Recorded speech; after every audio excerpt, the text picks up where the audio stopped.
A strange patient suddenly arrived at the hospital. Even though he'd been paralyzed for decades, he could still instinctively grab a falling object.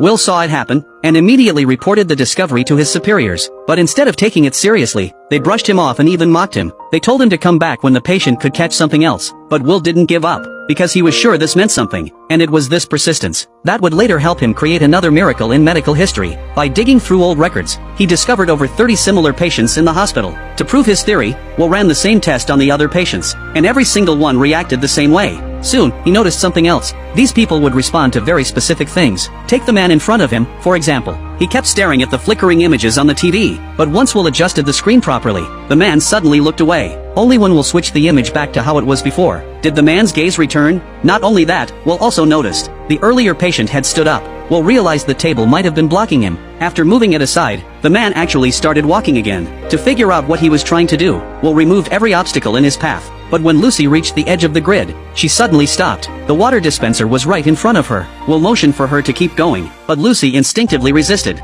Left with no choice, he got her a cup of water himself, yet she still showed no reaction. After hitting a dead end, Will turned his attention to a younger patient. In reality, this man had been asleep for 30 years, and his mother had cared for him that entire time. Late that night, Will jolted awake on the couch. He rushed back to the hospital to dig through records, and finally, in the case descriptions, he found what all these patients had in common. Before becoming paralyzed, every single one of them had suffered from encephalitis. Soon after, Will dug into old medical papers, and found a scholar who specialized in encephalitis. From him, Will learned a ton of critical insights. For Will, this was huge, but sadly, even that expert had never found a real solution. One day during a break, a hopscotch grid drawn by a little girl downstairs sparked an idea. Later, he brought in the nurses, and painted grids all over the empty floor. He had a gut feeling the grid was what limited Lucy's movement, so he brought Lucy back in to test it again. Sure enough, she walked forward smoothly this time, but she wasn't heading for the water dispenser. Instead, she went to the window, and quietly stared outside. Seeing this, Will was thrilled, but then, he suddenly realized something else.